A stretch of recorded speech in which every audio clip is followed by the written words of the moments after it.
Welcome to our 8th video in our module on baptism by water and the Spirit. Chapter 7, to keep and renew till death. The necessity and nature of daily renewal. Unlike God, who is faithful to all promises, we are fussy. Even when our intentions are the best, our actions do not always match our desires. I do not do what I want, but I do the very thing I hate, writes Paul in Romans 7:15. The covenant we make with God is therefore frequently broken by us and needs to be renewed by us. The call to renewal is often associated by Jesus' invitation to take up the cross daily in order to follow him. Luther sought to emphasize the daily renewal of baptismal covenant by suggesting to his followers that each morning upon rising, they place a hand upon the head where the waters of baptism had been applied and say out loud, "I am baptized." But of course, this practice has been ignored, and most Protestants have little awareness of the need for the regular renewal of the covenant, much less of the dailiness of baptism itself.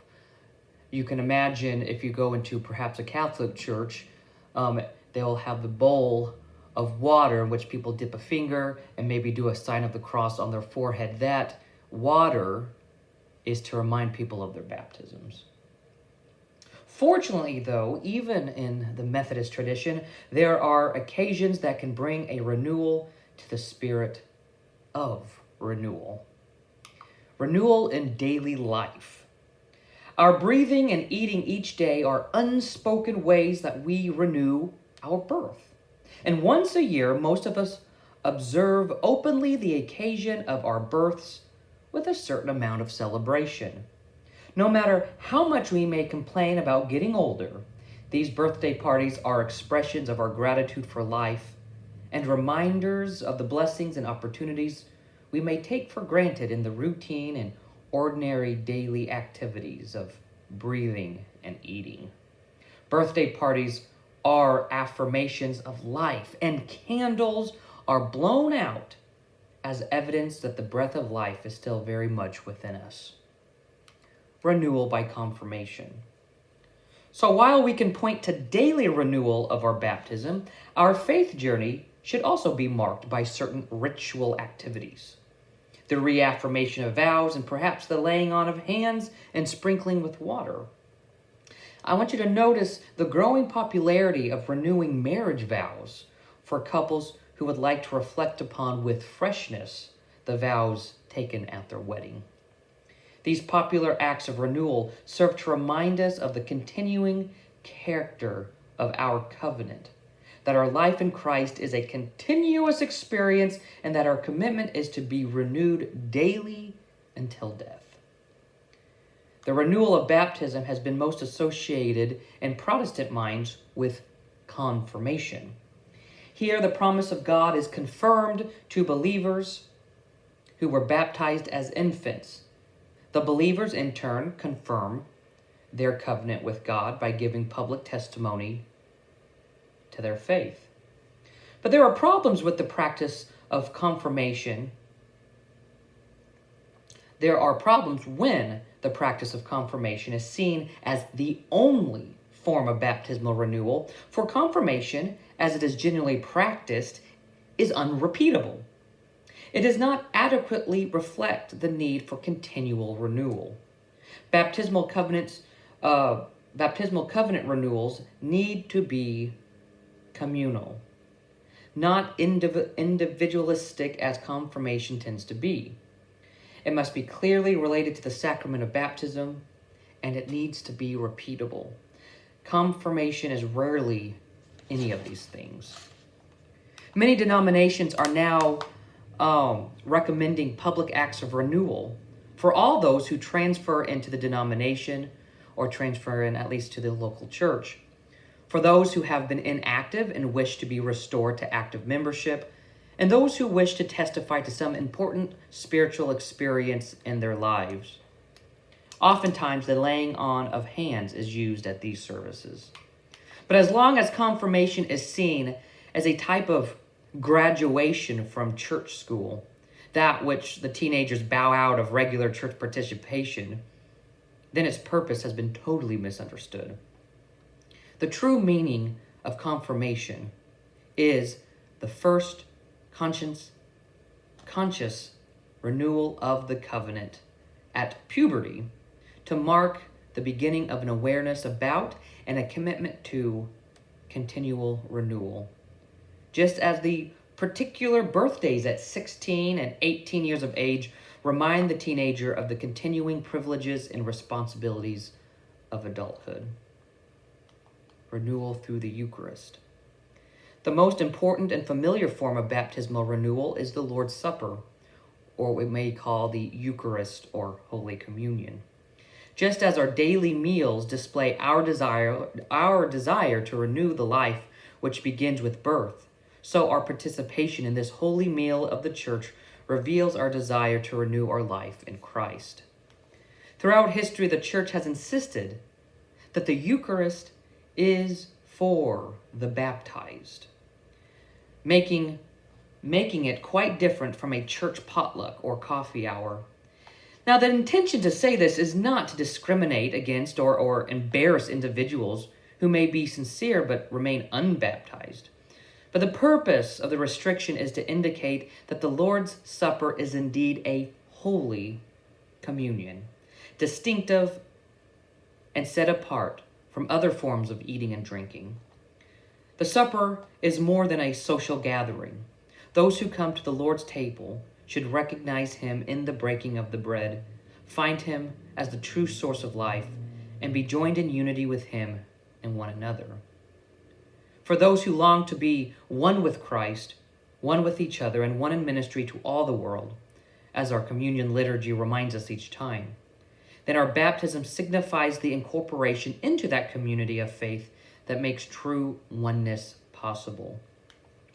Having spoken of the restriction of the table to the baptized, we are better able to deal with awkward situations. Now, it is not appropriate for a pastor to cross-examine visitors at the communion rail or be passed by with the bread and cup. When unbaptized worshipers regularly present themselves for communion, however, careful counsel is indicated. Such persons should be helped to think through why they desire to receive the sacramental signs of spiritual nutrition and growth, but not the sacramental sign of spiritual birth. Such person needs to face the fact that they see in baptism a commitment they are unwilling to make, but fail to see that this same commitment also spelled out in the Eucharist. Indeed, Eucharist calls for commitment even more plainly than does baptism. The material gifts of baptism, that is water, is ours for the taking. We do not produce water by the labor of our hands. Bread and wine, on the other hand, do require human involvement. The grain and the grapes must be planted, tended, and harvested. Then the bread and the wine must be created by human hands. Thus, baptism and the Eucharist balance each other. Baptism revealing most clearly God's initiative, and the Eucharist displaying our responsible participation of transforming what God provides in the natural world. Contemporary Methodism usually explains their welcome to all people at the Eucharist by recalling Wesley's view that the supper can convert, not merely to confirm. Wesley held that the Eucharist is a means of grace through which those unsure of their salvation may find assurance. On the other hand, Methodists have always encouraged its pastors to sit down with those who may wish to receive one of our sacraments, but not the other. That is to say, if you receive communion routinely but are not baptized, that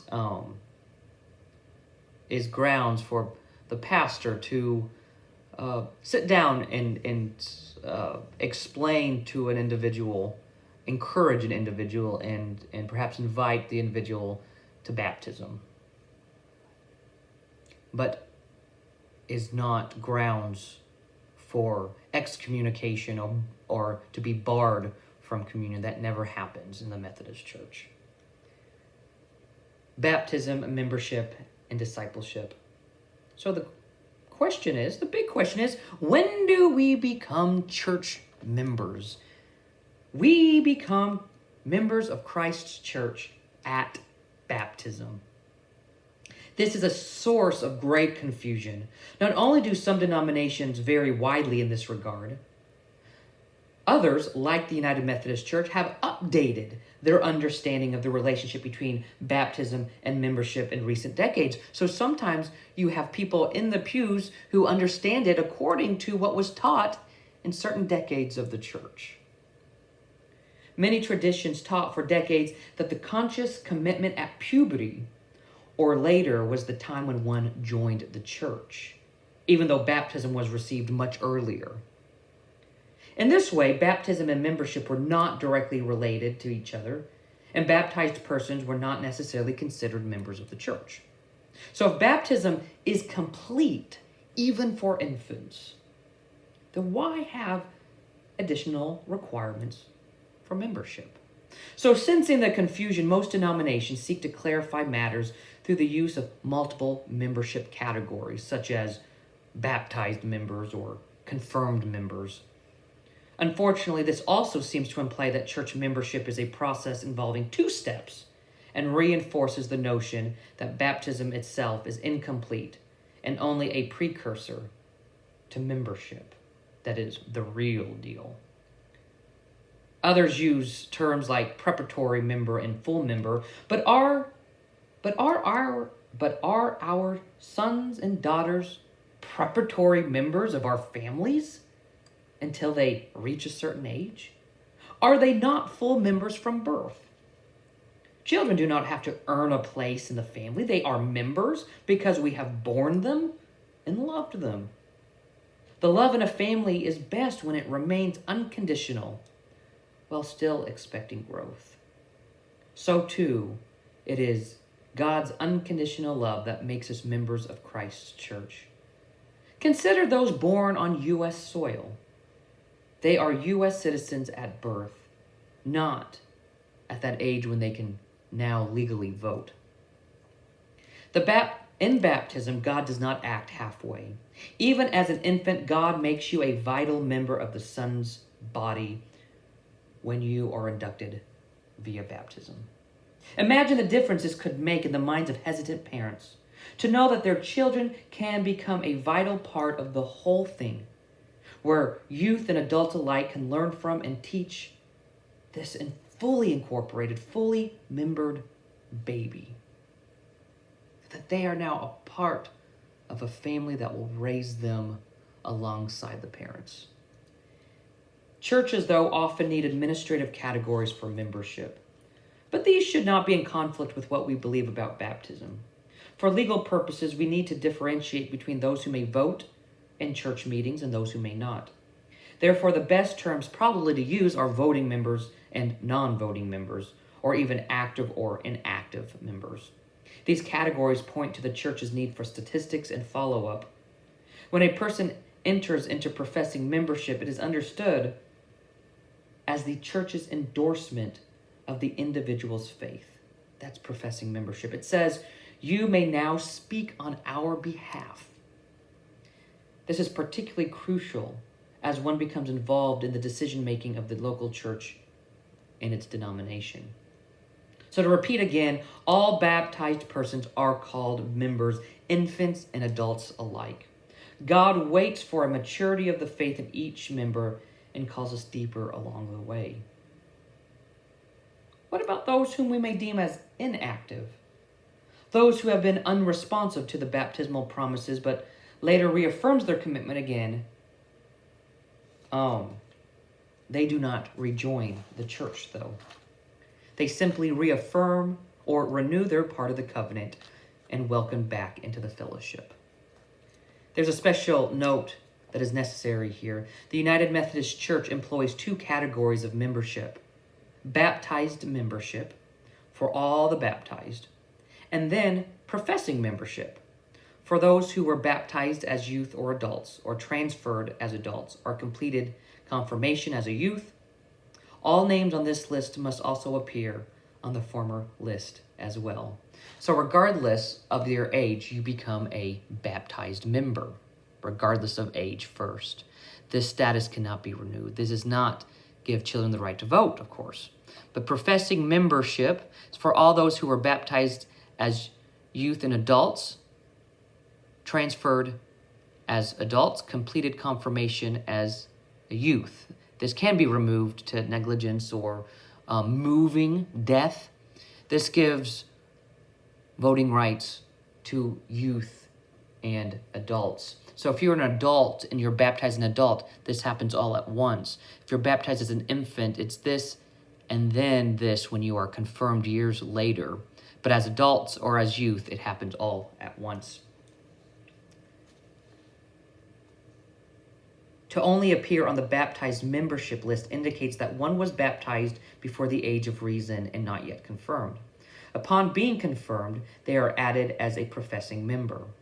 It is possible, after attempts to contact and bring individuals back into active participation, that a local church may have to remove a person's professing status due to negligence or even offense, and thus that status would have to be restored again.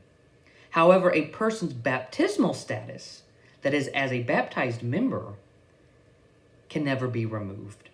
It is a permanent identity and it is a permanent mark on the rolls. Only death or a transfer out or a withdrawal will remove a baptized member.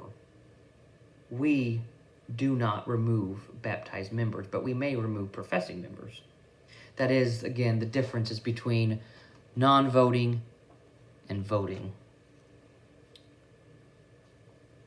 A profession of faith, though, being the church's endorsement of a person's commitment, can be removed. Such a move is done to keep the church's integrity. So who are to be called Christian? Is every church member, no matter how uncommitted to the baptismal promises, a Christian? Here are 4 ways we attempt to define the term Christian.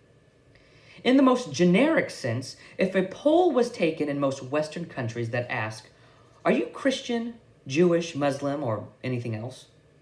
Anyone not intentionally a follower of the latter ones will probably answer Christian. You would say, well, if I had to choose.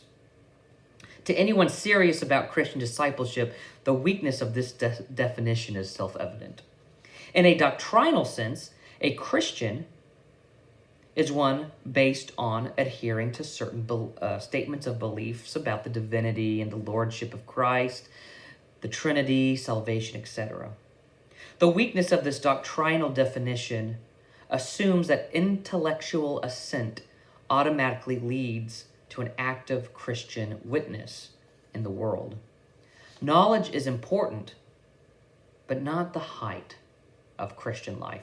In the ethical sense, a Christian is someone based on their social values or style of life.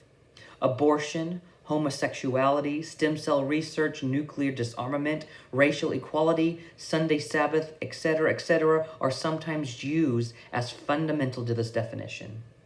But this ethical definition is dangerous and potentially blasphemous to define the term Christian on the basis of observable opinions or actions alone, since much of these values are formed in us by upbringing and personal experiences and are unique to us, and they change throughout our lives. In an experiential sense, a Christian is someone who has had and can articulate a certain type of religious experience. One usually can say that they have been saved or they are born again. If we are talking here about emotional experiences, this becomes very problematic. The weakness to this definition is the claim that all correct experiences can be obtained by everyone to the point that we can judge accurately its authenticity.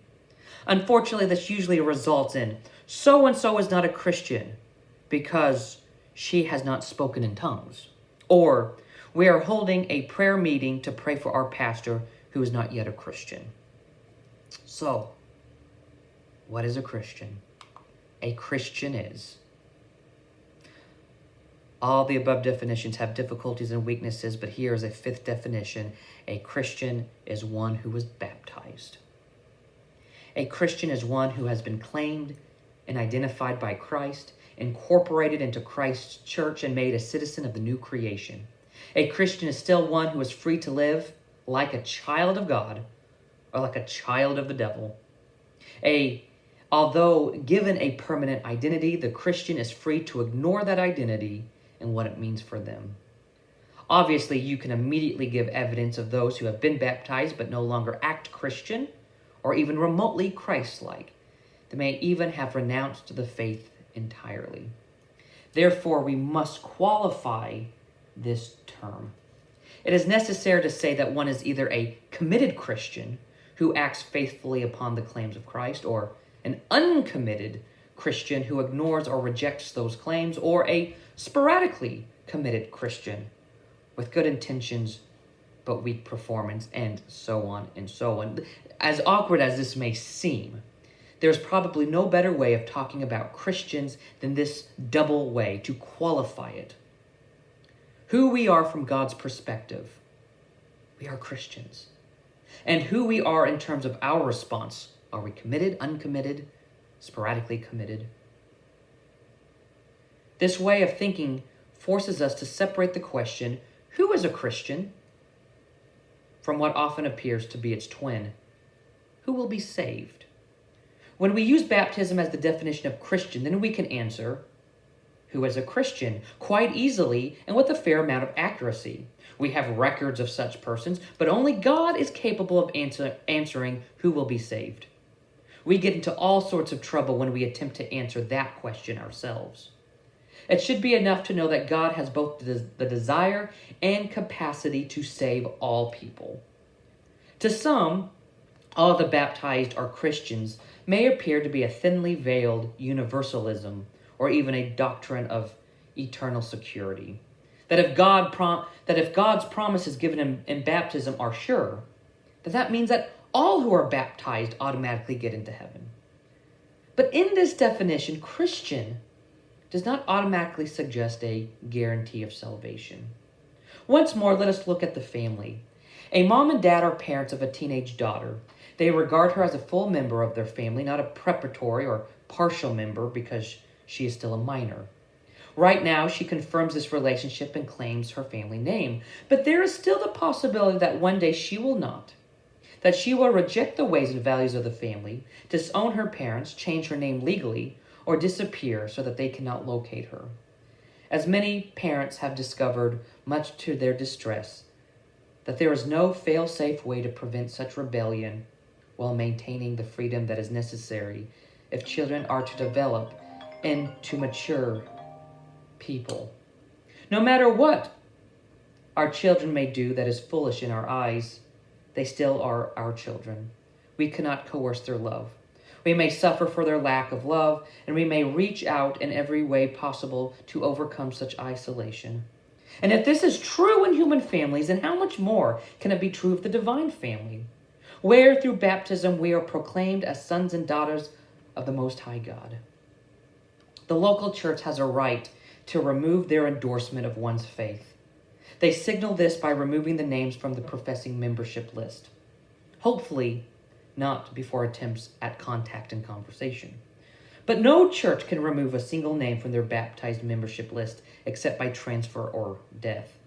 This list is called the Permanent Church Register in the United Methodist Church.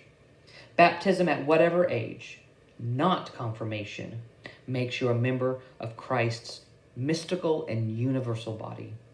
Thus, you may be removed as a voting, professing member of a local church and denomination and no longer be counted in their numbers.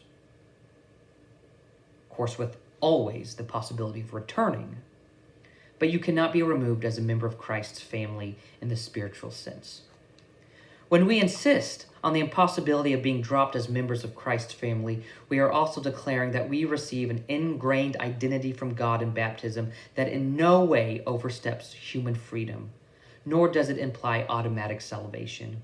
It does say something about the church's regulations concerning membership and its responsibility to endorse faith, to enable those to speak on their behalf. Of greater importance, it says what must be said about the reliability of God's love, about the responsibility of the community of faith for all its members, and about the need and motivation to keep and renew the covenant of baptism until death. We are not saying that someone is not a child of God until he or she is baptized. We are saying that it is difficult for a person to know that he or she is a child of God until he or she is baptized. The coronation of Queen Elizabeth II did not make her royalty. The nation said publicly at the coronation, this woman is royalty. This woman is royalty. Put a crown on her head. At baptism, the church says publicly, this person is royalty in the eyes of God. Crown her with baptism. All of this reminds us of both the complexity and the great possibilities within that name we so casually use, Christian.